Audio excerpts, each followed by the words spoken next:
Tonight, a headline is spreading across social media that sounds explosive, intimate, and devastating all at once. That Jeremy Roloff has wanted out of his marriage to Audrey Roloff, that the couple has been in trouble for a long time, and that behind the smiling family photos, something much darker has been unfolding. It is exactly the kind of headline designed to stop people mid-scroll, spark instant debate, and trigger the one question that always drives celebrity coverage into overdrive. What is really going on when a couple built part of its public identity on marriage, faith, and family becomes the target of divorce rumors? But here is the uncomfortable truth at the center of this story. As of now, there is no verified public evidence that Jeremy Roloff has filed for divorce, no credible official statement from either Jeremy or Audrey announcing a separation, and no reputable reporting confirming that he wants to divorce her. What does exist is a much more complicated story, one that may be less sensational than the rumor but in many ways more revealing. A reality television family with a long history of public conflict, a couple who turned marriage itself into a brand, an audience that has watched them grow up on television and then scrutinized every Instagram post afterward, and a modern internet machine that can take marital tension, family strain, personal branding, and fragments of speculation and transform them into what looks, from a distance, like breaking news. And when you dig into the record, the real question may not be why Jeremy wants a divorce. The real question may be why so many people are ready to believe he does. To understand why this rumor has gained traction, you have to begin with who Jeremy and Audrey Roloff are to the American public. Jeremy Roloff became nationally known through TLC's Little People, Big World, the long-running reality series that followed the Roloff family in Oregon. Audrey entered that world publicly through her relationship with Jeremy, and their wedding on the family farm became part of the show's larger mythology. TLC's own coverage framed them as a major couple within the franchise, and over time they transitioned from reality television personalities into a self-styled lifestyle and marriage brand, using podcasts, books, journals, faith-centered messaging, and personal storytelling to build a following that extended far beyond the show itself. That transition matters, because Jeremy and Audrey were never simply another celebrity pair posting curated photos. Their public identity became deeply tied to the idea of intentional marriage. Their website promotes books and resources about love, commitment, and communication. Their marriage journal is marketed specifically as a weekly communication tool for spouses, built around questions couples ask each other to stay connected.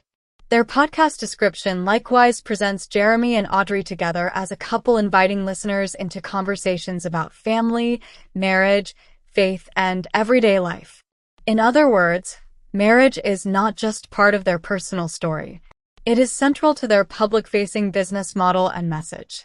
When a couple builds that kind of brand, even ordinary signs of stress can be interpreted by outsiders as evidence of hypocrisy, collapse, or scandal. And yet, if you zoom out, the Roloff family has been surrounded by public tension for years, though not necessarily the kind described in the rumor. One of the most documented fault lines has involved Roloff Farms and the future of the property. In 2022, Matt Roloff publicly listed part of the farm for sale, a decision that people close to the show and mainstream entertainment coverage alike described as a source of family conflict. People reported that the sale created a rift between Matt and son Zach, with Zach and Tori saying the farm was no longer a place of joy. That particular quote involved Zach and Tori, not Jeremy and Audrey, but the broader farm dispute became one of the central public symbols of Roloff family fracture. And once a family's private conflicts become public content, audiences begin reading every facial expression, every holiday absence, and every social media caption through the lens of dysfunction. Jeremy and Audrey themselves also stepped away from reality television years ago. People notes that they left reality TV in 2018, after which they shifted into parenting, entrepreneurship, podcasting, and content creation. That move changed the nature of the public record around them. During the TLC years, viewers got a produced, episodic, edited version of their lives. After the show, fans were left with a patchwork of Instagram posts, podcast episodes, articles, and third-party commentary.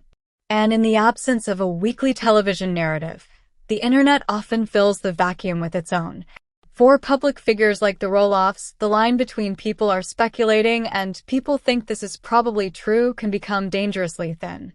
There is another layer here that deserves attention, especially for an American audience that has watched countless reality TV families turn private strain into public spectacle.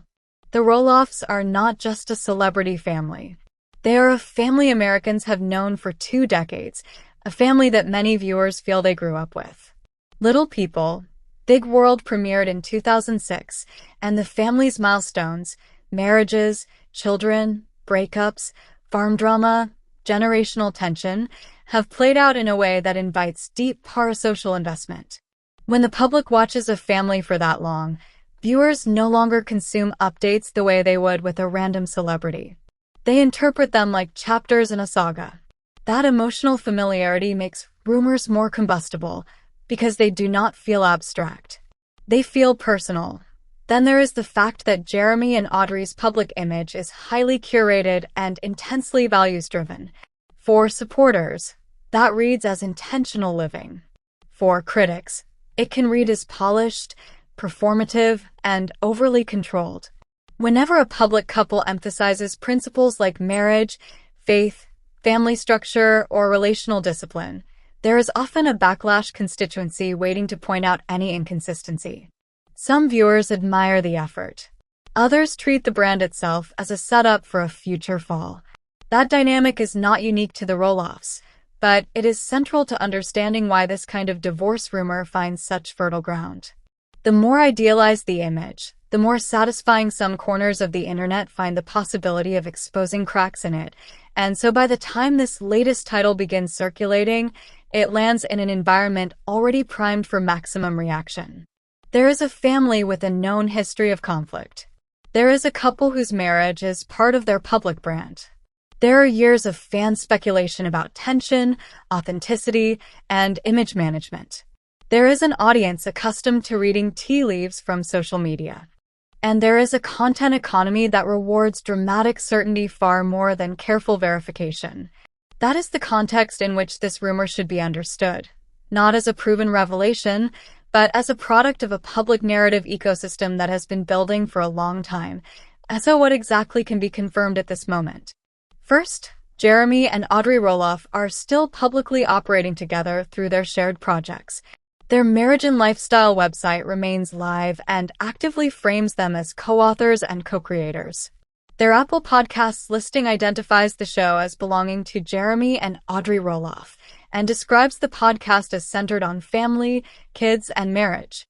Their marriage journal remains publicly sold as a communication tool for spouses.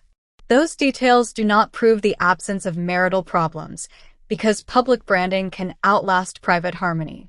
But they do matter, because they directly contradict the certainty of the title claiming Jeremy wants a divorce and no one knows why. If that were an established fact, the public record would almost certainly look very different. Second, recent widely accessible reporting connected to the Roloffs has focused on family property tensions, parenting updates, and the broader unraveling of the Little People, Big World era, not on any confirmed divorce action involving Jeremy and Audrey. People reported in 2024 that Audrey announced the birth of the couple's 4th child, Mirabella May Roloff, and described the family as adjusting to life as a family of 6. People also summarized the couple as married since 2014 and raising 4 children together. Again, these are not guarantees of marital bliss, but they are concrete, mainstream, recent data points. Third, I found no reputable reporting in the accessible public record confirming a divorce filing by Jeremy Roloff against Audrey Roloff.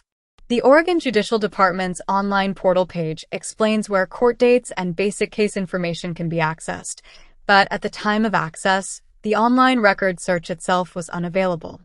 That means I cannot honestly tell you that a court search proves there is no filing anywhere in Oregon, only that I could not verify one through currently available public web results, and the official online search gateway itself indicated unavailability when checked. That distinction matters, because investigative reporting requires precision. Lack of confirmation is not proof of absence. But it is also not licensed to turn rumor into fact. That leaves us with the rumor landscape itself. There are low credibility and speculation-heavy sites, along with YouTube gossip content, that have circulated headlines about Jeremy and Audrey facing marital problems or reacting to divorce rumors.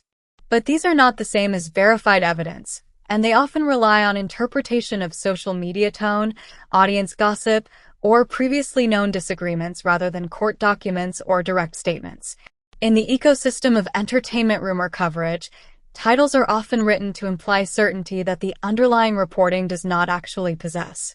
A headline can say trouble, split, bombshell, or shocking truth, while the body of the story amounts to little more than fans notice something or viewers have questions. That is not proof. That is amplification.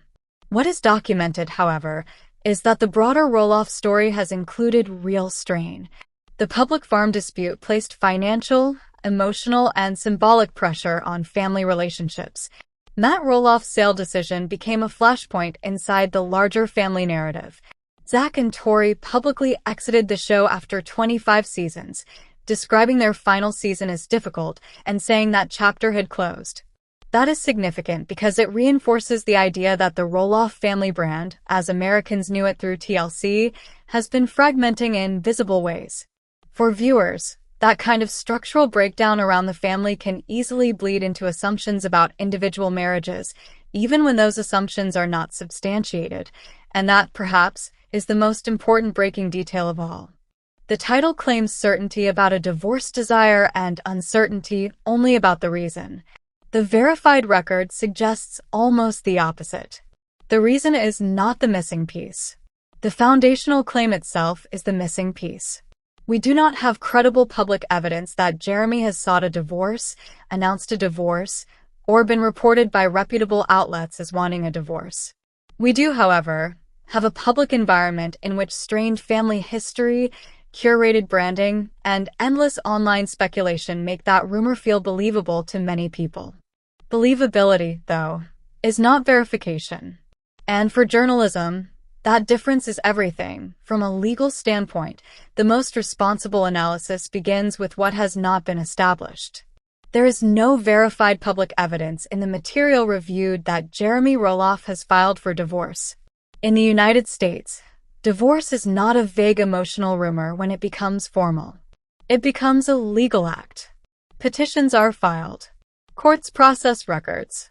Parties or their representatives sometimes make statements.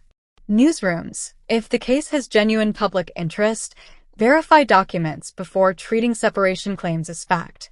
In this case, the official Oregon court site confirms the existence of public record access pathways, but because the relevant online search was unavailable when checked, the proper journalistic position is caution.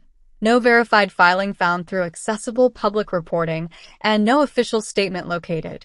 That means any narrative claiming certainty goes beyond the evidence presently available. From a financial standpoint, the rumor is especially striking because Jeremy and Audrey have intertwined parts of their livelihood with marriage content. Their books, journals, podcast identity, and audience relationship are tied closely to the public presentation of partnership, communication, family life, and intentional living. If a couple with that kind of brand were to separate, the implications could be substantial. There would be business questions, brand continuity questions, audience trust questions, sponsorship questions, and reputational fallout across a product ecosystem built around relational credibility. That does not mean a couple should stay together for appearances, nor does it mean public branding proves private unity. It simply means the stakes of a public marital rupture would be unusually high here, which may be one reason rumors about them attract such attention in the first place. The story is not just about romance. It is about identity, credibility, and business. Media analysis adds another dimension. Reality television has trained audiences to expect hidden tension behind every smile, and social media has trained creators to project intimacy while controlling the frame. Put those two systems together, and you get an environment where viewers are encouraged to read subtext constantly. When Jeremy and Audrey post about family life, marriage routines, or faith, supporters may see transparency while skeptics see curation. When they do not post enough, the silence becomes suspicious. When they post a lot, the performance becomes suspicious. In the logic of internet commentary, almost any data point can be folded into the conclusion people already want. That is exactly why rigorous fact-checking matters in celebrity and influencer coverage, because the story people find most emotionally satisfying is often not the story the evidence actually supports. There is also a cultural angle here, though not a partisan political one. In America, marriages that are publicly framed around faith, values, and relational discipline often become symbolic battlegrounds. For some viewers, such couples represent stability in a chaotic culture. For others, they symbolize a polished, aspirational ideal that invites scrutiny. In both cases, the marriage becomes larger than the two individuals. It becomes a referendum on authenticity. That is one reason divorce rumors around marriage-branded couples often travel faster than rumors about celebrities whose fame has nothing to do with domestic virtue.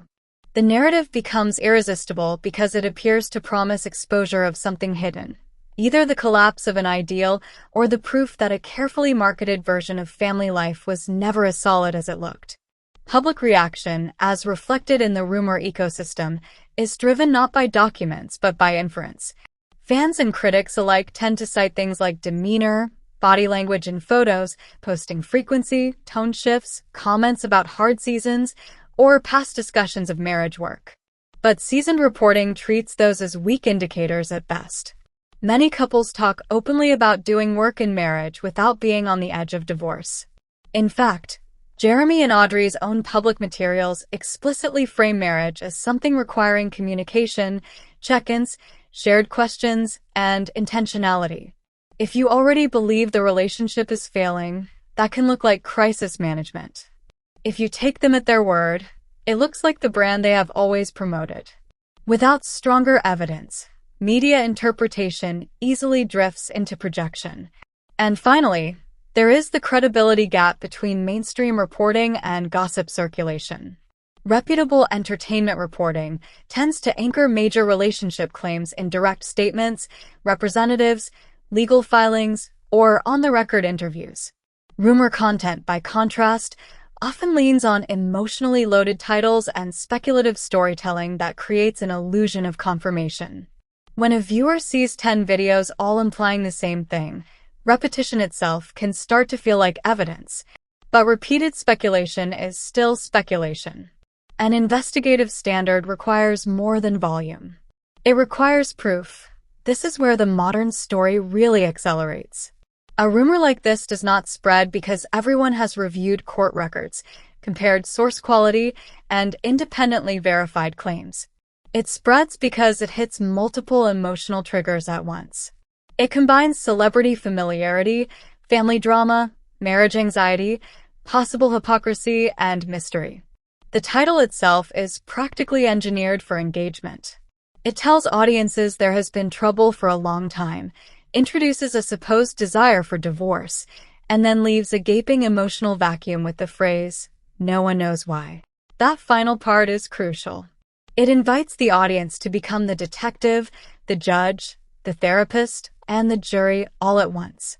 For longtime fans of the Roloffs, the rumor plugs into years of accumulated memory. Viewers remember the farm. They remember generational conflicts. They remember cast departures. They remember how reality television can crack open the illusion of a unified family. So when a rumor appears, it does not enter a neutral space. It enters a crowded archive of prior tension. In the minds of many fans, the question is not, is this rumor supported? But, does this fit the story I've been watching for years? And because so many people answer yes based on feeling rather than evidence, the rumor can spread with extraordinary speed. Critics of Jeremy and Audrey are especially primed to amplify these narratives because public marriages built around advice and values tend to attract counter-audiences. Some people follow them because they admire the message. Others follow them because they are skeptical of the message. In digital culture, skepticism often turns into surveillance. Every post becomes a clue. Every smile becomes suspect. Every marketing push becomes an opportunity for someone to ask whether the couple is selling certainty they themselves do not possess. Even without confirmed facts, that skepticism becomes combustible material online. There is also a broader American fascination with the collapse of highly visible marriages. It taps into something deeply human and deeply cultural. People do not just watch for information. They watch for moral meaning. Some want reassurance that everyone struggles, even the polished couples. Some want vindication that no brand can hide the truth forever. Some want to defend a couple they have invested in emotionally for years. That is why the social media response to a story like this quickly divides into camps: believers, defenders, mockers, mourners, and amateur analysts who are certain they can decode what strangers feel from a photo carousel or a podcast cadence.